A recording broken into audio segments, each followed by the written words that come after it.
ಹೇಳಿ ಸರ್ ನಕ್ಕಣ್ಣವ್ರೆ, ಘಾಟಿಗೆ ಬಂದು ಎಷ್ಟು ದಿನ ಆಯ್ತು? 3 ದಿನ ಆಗಿದೆ. 3 ದನ ಮಾರಿದ್ದೀರಾ? ಹಾಂ. ನಿಮ್ಮಂಥ ಯೂಟ್ಯೂಬರ್ಸ್ ಎಲ್ಲ ಬಂದು ಈ ಸಾರಿ ಹೆಚ್ಚಿನ ಜನಸಂಖ್ಯೆ ಮತ್ತು ದನಗಳು ಬರೋದಕ್ಕೆ ಕಾರಣಕರ್ತರಾಗಿದ್ದೀರಿ. ನಿಮಗೆ ನಾವು ಶತಕೋಟಿ ವಂದನೆಗಳು.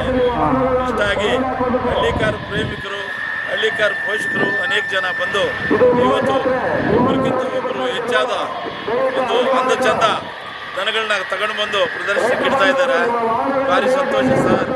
ಎಂದು ಇದ್ದಿದ್ದು ಜನ ಈ ಸಾರಿ ಮುಗಿಬಿದ್ದು ಬರ್ತಾ ಇದ್ದಾರೆ. ಪರವಾಗಿಲ್ವಾ? ವ್ಯಾಪಾರಗಳು ಇದಾವೆ ಸರ್. ಬೇರೆ ರಾಜ್ಯಗಳದವರೆಲ್ಲ ಬಂದಿದ್ದಾರೆ, ಕಡಿಮೆ ಕೇಳ್ತಾ ಇದ್ದಾರೆ. ಆದರೂ ನೋಡಿ ಇವತ್ತು ತಗೊಂಡು ಹೋಗ್ತಾರೆ.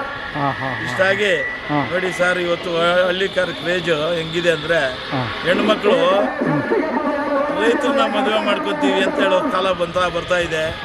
ಗಂಡು ಮಕ್ಕಳು ನನಗೆ ಮದುವೆ ಬೇಡ, ಹಳ್ಳಿಕಾರರು ಸಾಕ್ತೀನಿ ಅಂತ ಹೇಳೋ ಕಾಲ ಬರ್ತಾ ಇದೆ. ಕಾರಣ ಏನಂದ್ರೆ ಗೋವು ಪ್ರೀತಿ ಅಷ್ಟೊಂದು ಜಾಸ್ತಿ ಆಗ್ತಾ ಇದೆ. ಇದು ಗೋಮಾತೆ ಎಷ್ಟು ಪವಿತ್ರ ಅನ್ನೋದಕ್ಕೆ ಇದೊಂದು ನಿದರ್ಶನ. ಏನ್ ಸಮಯ ಕೆಲವರೆಲ್ಲ ಪಟ್ಟಿಗಳ ಕಡೆ ಸೈಕಲ್ ಮೋಟರ್ ಮೇಲೆ ನಾಯಿಗಳು ಕುಂಡ್ರಿಸ್ಕೊಂಡು ಓಡಾಡ್ತಾರೆ ಸಮಯ. ಕೆಲವರು ಪಕ್ಕದಲ್ಲಿ ಬೆಕ್ಕುಗಳನ್ನ ಇಟ್ಕೊಂಡು ಮಲ್ಕೊಂತಾರೆ ಸಮಯ. ಆ ಪ್ರೀತಿನ ಗೋವುಗಳ ಮೇಲೆ ಬಿಟ್ಟರೆ ಆಗಲ್ವಾ? ಈ ಗೋವು ಎಷ್ಟು ಪವಿತ್ರ ಅನ್ನೋದನ್ನ ತಿಳ್ಕೊಂಡು ಇವತ್ತು ಅರ್ಥ ಮಾಡ್ಕೊಳ್ತಾ ಇದ್ದಾರೆ. ಯುವಕರೆಲ್ಲ ಭಾರಿ ಉತ್ಸಾಹಕರಾಗಿದ್ದಾರೆ. ಸ್ವಾಮಿ ದೂರದಿಂದ ಅವ್ರ ಮುಖ ನೋಡಿರಲ್ಲ, ಈ ಜಾತ್ರೆಗೆ ಬಂದಿದ್ದಾರೆ. ನನ್ನ ಮಾತಾಡಿ ಕೈ ಕುಲಿಕ್ಕೆ ಹೋಗ್ತಾ ಇದ್ದಾರೆ. ನನಗೆ ಭಾರಿ ಸಂತೋಷ ಆಗ್ತಾ ಇದೆ.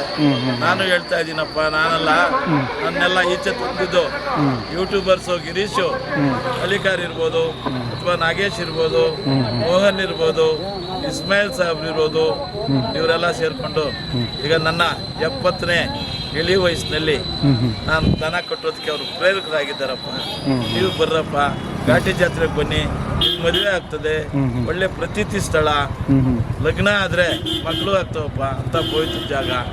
ಕುಕ್ಕೆ ಸುಬ್ರಹ್ಮಣ್ಯ ಕಡಿಮೆ ಆಗಿದೆ, ಘಾಟಿ ಸುಬ್ರಹ್ಮಣ್ಯ ಜಾತ್ರೆ ಜಾಸ್ತಿ ಆಗಿದೆ. ಈ ಜಾತ್ರೆಯಲ್ಲಿ ಈ ಸಾರಿ ಅನ್ನದಾಸೋಹ ಚೆನ್ನಾಗಿ ನಡೀತಾ ಇದೆ. ಕೊಡುವಂಥವ್ರು ಮೇವು ಎಲ್ಲ ಕೊಡ್ತಾ ಇದ್ದಾರೆ, ನೀರಿನ ಅನುಕೂಲ ಎಲ್ಲ ಇದೆ, ಕಳ್ಳಕಾಕರ ಕಾಟ ಏನಿಲ್ಲ, ಒಳ್ಳೆ ವಿದ್ಯುತ್ತು ಎಲ್ಲಾನು ಚೆನ್ನಾಗಿದೆ. ನೀವೆಲ್ಲ ಬನ್ರಿ ಅಂತ ಹೇಳ್ತಾ ಇದ್ದೀನಿ. ದಯಮಾಡಿ ನೀವು ಬಂದು ಇನ್ನೂ 3 ದಿವಸ ಈ ಒಂದು ಜಾತ್ರೆನ ಕಳೆ ಕಟ್ಟಬೇಕು ಅಂತ. ಎಷ್ಟು ದಿನ ಇರುತ್ತೆ? ಇನ್ನೂ 3 ದಿವಸ ಇರ್ತದೆ. ಇವತ್ತು ಭಾನುವಾರ 20ನೇ ತಾರೀಕು.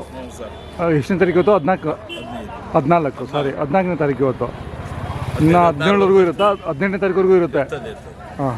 ಅದರಿಂದ ರೈತ ಬಾಂಧವರು ಇರ್ಬೋದು, ಅಥವಾ ಹಳ್ಳಿಕಾರ ಪೋಷಕರು ಇರ್ಬೋದು, ಪ್ರೇಮಿಕರು ಇರ್ಬೋದು, ಎಲ್ಲ ದಯಮಾಡಿ ಸಕಾಲಕ್ಕೆ ಬಂದು ಘಾಟಿ ಜಾತ್ರೆ ಯಶಸ್ವಿಗೊಳಿಸ್ಬೇಕು ಅಂತಂದ್ಬಿಟ್ಟು ನಮ್ಮ ಯೂಟ್ಯೂಬರು ಗಿರೀಶ್ ಅವ್ರಿಗೆ ನನ್ನ ವಂದನೆಗಳು ಹೇಳ್ತಾ, ಗೋಮಾತೆಗೆ ಜೈ ಹೇಳ್ತಾ, ಹಳ್ಳಿಕಾರ ಬೆಳೆಸ್ರಿ ಉಳಿಸಿ ಅಂತಂದ್ಬಿಟ್ಟು ನಾನು ಇವತ್ತು ಭಗವಂತನಲ್ಲಿ ಪ್ರಾರ್ಥನೆ ಮಾಡ್ಕೊತೀನಿ. ಸ್ವಾಮಿ, ಜೈ ಹಳ್ಳಿಕಾರ್, ಜೈ ಹಳ್ಳಿಕಾರ್. ಇವು ಅಲ್ಲಾಗಿದಾವ? ಇವು ಇದು 2 ಸರ್. ಇದು 4 ಸರ್. ಇದು ಬಿತ್ತನೆವರಿಗಳು. ಆಮೇಲೆ ಇಷ್ಟಾಗಿ ನೋಡಿ, ಆ ಕಡೆ ಇದಾವೆ, ಆ ಕಡೆ 3 ಇದಾವೆ, ಆ ಕಡೆ 3 ಇದಾವೆ. 1 3 ಮಾರಿದ್ದೀನಿ ನಾನು. ಕ್ರಮೇಣ ಇಷ್ಟೆಲ್ಲ ಕಟ್ಟಕ್ಕಾಗಲ್ಲ, ವರ್ಷ ಕಳೀತಾ ಇರ್ತದೆ, ವಯಸ್ಸು ಜಾಸ್ತಿ ಆಗ್ತಾ ಇರ್ತದೆ. ಅದರಿಂದ ಸಾಮರ್ಥ್ಯಕ್ಕೆ ತಕ್ಕಟ್ಟಾಗಿ ಕರುಗಳನ್ನ ಸಾಕೊಂಡು ನಾನು ಗೋ ಸೇವೆಯಲ್ಲಿ ಸ್ವಲ್ಪ ಸಣ್ಣ ಕರುಗಳು ಸಾಕ್ತಾ ಇದ್ರಿ, ಈಗ ಸ್ವಲ್ಪ ದೊಡ್ಡವು ಮಾಡ್ಕೊಂಡಿದ್ದೀರಾ? ಮಾಡ್ಕೊಂಡೆ ಸರ್. ಇಲ್ಲಿ ಸ್ವಲ್ಪ ಯಾಕಂದ್ರೆ ಎಲ್ಲ ತರ 3 ತರ ಎಲ್ಲ ತರನೂ ಇದಾವೆ. ಬೇಕು ಅಂತ ತಗೊಂಡು ಬಂದೆ. ಮೇಲಾಗಿ ಯಾರೋ ಆಂಧ್ರದವ್ರು ಹೇಳಿದ್ದಾರೆ, ಕೊಡಪ್ಪ ನಮ್ಗೆ ಅಂತ. ಏನ್ ಹೇಳ್ತಾ ಇದ್ದೀರಾ ವ್ಯಾಪಾರ? ವ್ಯಾಪಾರ ಏನ್ ಹೇಳ್ತಾ ಇದ್ದೀರಾ? ಇದು 1,65,000 ಹೇಳ್ತಾ ಇದ್ದೀನಿ. ಒಂದ್ ಜೊತೆನಾ? ಜೊತೆ 1,65,000. ಆ ಕರುಗಳು 1,35 ಹೇಳ್ತಾ ಇದ್ದೀನಿ. ಲೋಗಣ ಇದಾಗ್ಲಿ. ಇಷ್ಟಾಗಿ ಆ ಕರುನ ಇಲ್ಲೇ ತಗೊಂಡೆ 67,500ಕ್ಕೆ. ಲಾಸ್ಟ್ದು ಬರ್ತಾ ಇದ್ದಾರೆ. ನನಗೆ ವ್ಯಾಪಾರ ಅಲ್ಲ ಮುಖ್ಯ. ಒಟ್ಟು ಎಷ್ಟು ಜಾತ್ರೆ ಮಾಡ್ತೀರಾ ಈ ಸಾರಿ? ಕಡಿಮೆ ಸರ್. ಹೌದಾ? ಸಿದ್ಧಗಂಗೆ ಬರ್ತೀನಿ. ಲಾಸ್ಟ್ ಟೈಮು ಎಷ್ಟು ಜಾತ್ರೆ ಮಾಡಿದ್ರಿ? 25 ಜಾತ್ರೆ ಮಾಡಿದ್ದೆ. 25 ಜಾತ್ರೆ. ಓಡಾಡ್ಬಿಡ್ಬೇಕು, ಮುಂದೆ ಓಡಾಡ್ತೀನೋ ಇಲ್ಲೋ ಅಂತ ಅಂದ್ಬಿಟ್ಟು ನಾನು ಓಡಾಡ್ಬಿಟ್ಟಿದ್ದೀನಿ. ಹಾಂ ಹಾಂ ಏನೋ ಜನಗಳಿಗೂ ಹೇಳಿದ್ದೀನಿ, ನಾನು ಕೈಲಾದ ಮಟ್ಟಿಗೆ ಅಳಿದ ಸೇವೆ ಮಾಡಿದ್ದೀನಿ ಸ್ವಾಮಿ. ಫಸ್ಟ್ ಒಂದು 8 ವರ್ಷದಿಂದ 10 ವರ್ಷದ ಹಿಂದ್ಗಡೆ ಗುಟ್ಟದ ಮೇಲೆ ಕಟ್ಟಿದ್ರಿ 10 ವರ್ಷದಲ್ಲಿ ಫಸ್ಟ್ ಅವಾಗ ಮಾಡಿದ್ದು ನಾನು ನಿಮ್ದು ಹೌದು ಸ್ವಾಮಿ. ಯಾವತ್ತಿಂದ ಇವತ್ತುವರೆಗೂ ವಿಶ್ವಾಸ ಪ್ರೀತಿ ನಮ್ಮ ವಾತ್ಸಲ್ಯ ಹೆಂಗೆ ಮುಂದುವರಿತಾ ಇದೆ ಹೌದು ಹೌದು ನೋಡಿ ಸರ್. ನಿಮ್ಮ ಮೇಲಿನ ಪ್ರೀತಿ ಯಾರು ಹಳ್ಳಿಕಾರ ಗೋವುಗಳನ್ನ ನೋಡ್ತಾರೆ ಕೇಳ್ತಾರೆ ಅಂತ ಅವ್ರಿಗೆಲ್ಲ ನನ್ನ ಈ ಜಾಗಕ್ಕೆ ಬಂದು ಎಷ್ಟು ವರ್ಷ ಆಯ್ತು? 3 ವರ್ಷ ಆಯ್ತು. 3 ವರ್ಷ ಆಯ್ತು. ಈ ಥರ ಹಿಂಗಿದೆ. ಏನೋ ನಿಮ್ಮಂಥವರು ಈ ಜಾತ್ರೆಗಳಿಗೆ ಬಂದು ಕಟ್ಟಿಸ್ತಾ ಇದ್ದೀವಿ. ನಿಮಗೆ ನಮ್ಮ ಅನೇಕ ಸಲಾಮಗಳು ಸ್ವಾಮಿ. ಅಷ್ಟಾಗಿ ನನ್ನ ಇನ್ನೂ ಒಂದೆರಡು ಕರುಗಳನ್ನ ಹಿಡ್ಕೊಂತೀರಿ ಅಂತ ಆಶಿಸ್ತೀನಿ. ನಡೀರಿ ಅಲ್ಲಿಗೂ. ಹಾಂ ಹೋಗೋಣ.